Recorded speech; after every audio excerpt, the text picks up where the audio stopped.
Hey guys, and welcome back to my channel, The Appalachian Home. So in today's video, I wanted to talk to you guys about how to price your items if you are thinking about selling items or if you already have a small business. I get this question all the time in my comment section, and I told someone I would do a video on this. So I'm going to try to answer the question on how I price my items to sell on Etsy and even at craft fairs and things like that. So first I'm going to show you guys what products I actually make, and then I'll tell you how I priced all of those items. Also tell you kind of a general rule that I followed when I was starting my business and how I started to price all of my items. If you haven't watched my channel before, I do make wood signs. That is the main thing that I started out with when I started my business. Wood beads is another thing that I do sell. If you're thinking about starting a business, these are a super easy way to get started. They're so simple to make. It takes very little time to make these, and you can actually sell these for a pretty good profit. Another thing that I do make that you can make also is wooden cutting boards. This is just out of a walnut board, and it was super simple to make, but these are really good sellers. You know, it doesn't cost you a lot of money to make these. These are my favorite things to make and sell because they are so easy to make. You just cut these out, package them, and they're ready to go.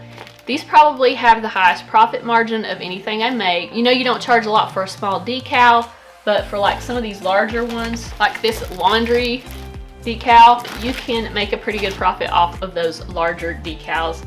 So that's another thing I sell. I also make some of these little iron-on towels with recipes and things like that. People really love the recipes, especially around Christmas and holidays like for Thanksgiving and stuff. So these are a really cool idea if you're thinking about starting to make some things. This is a towel ladder that you see a lot on Instagram. People hang their, you know, little kitchen towels on these. These you can buy a 2x2 board at Lowe's for around $3.50 and start to make these. This is actually made out of walnut, but I'll do a video later on how you can make these. That is the things that I sell. I'm going to go over kind of how I price all of my items. When I first got started, a rule of thumb I followed was just to add up all of the cost of my materials for a certain product and then kind of multiply that by 3 to make sure that I was getting covered at least on my materials. It depends on what you're making, how you're going to cover your time on your cost. For instance, wood signs, they take up a lot of time to make. You have your framing, you have your sign board that you got to cut out, you also have to paint, and you have to either stencil or cut out your designs, and then you got your sign hanger you got to put on there. So that is a lot of steps and a lot of time that you're going to have to put into those items. So of course you're going to have to charge more for these items. If you wonder why people on Etsy are asking $100 for a sign, that's why, because it takes so long and so much work that goes into one little sign. And that's why people charge a lot. They want to get their time covered. So if you don't want to charge a lot for your items, find simpler ways to make signs. Use plywood and no frame and just sell signs that way. That's a lot easier way to go. So for this sign, maybe $12 for this size of sign, which is about a 7x10. Once you get a system in place where you can make a lot of products at one time, your cost goes down and your profit goes up. So if you're just making one sign at a time, it's very hard to make a profit. But that's how I got started, and you want to kind of price your items to feel like you're at least covering the cost of your materials to start out. So now I'm going to quickly show you how I go through all of my materials and create a cost per item for my materials. So I'm going to do a sign as an example. So for all the materials I use for signs are Luan board, pine boards for framing. I also use vinyl, adhesive vinyl, and I use transfer tape to transfer the vinyl. I do use paint, but I don't really add a cost for paint. I do use hangers, so I also add the cost for them. The Luan board I get is $17 for a 4x8 sheet. 4x8 is 32, so if you divide 32 by $17, you come out with about 53 cents a square foot.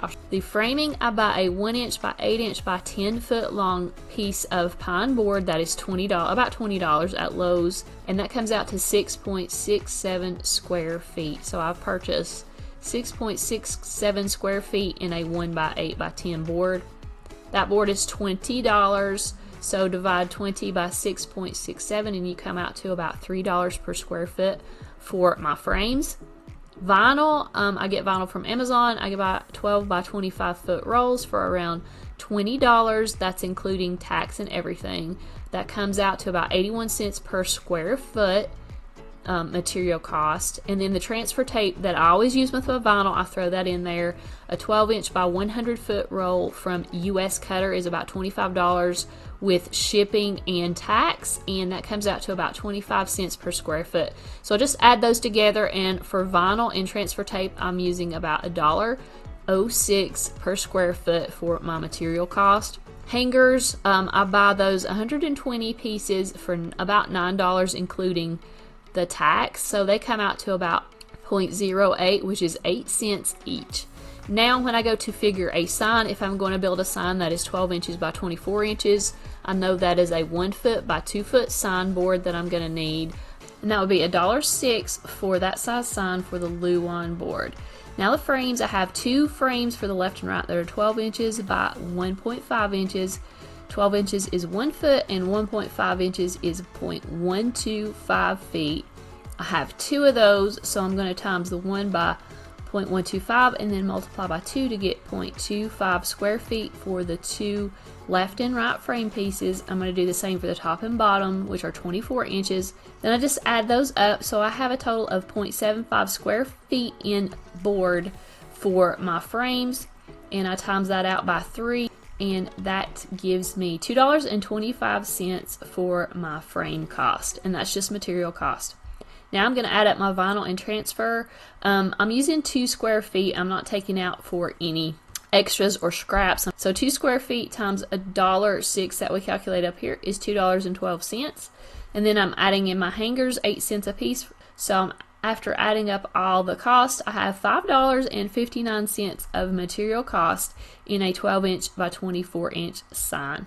Now I'm going to take that material cost and at least multiply it by 3 to cover all of my materials, and that's going to be about $15. But for 12 by 24 signs, I always want to add in extra because it takes so long to make them. So a kind of rule of thumb I follow is material cost times 3 and then times that number by 2 at least, or even times 3. So in this case, 5 times 3 is 15. So if I multiply that by 3 again, I'm going to get $45. And actually $45 is a pretty good cost for a 12 by 24 inch sign. For wood products, I charge a little bit more for these because they are handmade, and this is from real walnut board. So if you're using real woods straight from a sawmill, my husband has a sawmill, so we actually cut this out, dried it for a whole year, and then we started making these ladders. So this is something you definitely want to charge more for. These sell from anywhere $15 to $25 depending on where you look. If you're making small little towels, you definitely want to cover the cost of the towel, the cost of your vinyl if you're putting vinyl on those. And these are really simple. All you have to do is cut out a stencil or a piece of vinyl, weed it, and iron it. It takes a little bit more on intricate designs like this to weed, so you want to charge a little bit more. These I charge $6 for. So custom items like this, especially it has a whole recipe, you can charge a little bit more than $3 a towel. So for decals, like I said, this is my favorite thing to make. A decal like this is about medium size, and I would charge around $5 or $6 for this. This is not going to make a whole lot of profit, but your profit margin is going to be a lot greater for something like this than if you make something wooden, because there's hardly any work involved in this. Simply cut it out on a Cricut machine, or if you have a vinyl cutter, whatever you have, and I put some transfer tape over the top, and you will have to weed out your design. Then you just package it up in this little clear plastic bag. I do make myself some labels and stickers. That's a little bit of extra cost. If you're gonna sell large wall decals, you can charge up to like $20 on those and recover so much profit from doing those, especially the large ones. So if you're thinking about getting started doing a business, selling decals is where you want to get started. It's so easy to set up a website or an Etsy shop, take a picture of a decal and pop it on there. For all of my decals, I use Oracle 651 or 631. Oracle 651 is for your permanent decals. The 631 is for all your temporary decals. So if you're just sticking these on a wall or something you want to remove later, that's what I use. Transfer tape I use for my vinyl. So I get these big rolls of transfer tape. This is my absolute favorite transfer tape I've ever used. It is the Green Star brand, and it is medium tack. It's clear. I'll try to link some down in the description so you can find exactly what I use. And then for my packaging, there's a small cost. I get these from Amazon, these little clear bags. They're just, I'll link those below, but you can cut these down to size. I did a video on how to package products for the craft fair, and that's what I use. So thank you guys so much for watching this video. I hope you found it really helpful and it answered all your questions that you had. If you have any more questions, please feel free to leave them in a comment, and I will try to get back to those and answer those as best I can. Again, thank you for watching this video, and I will see everybody back again in my next video.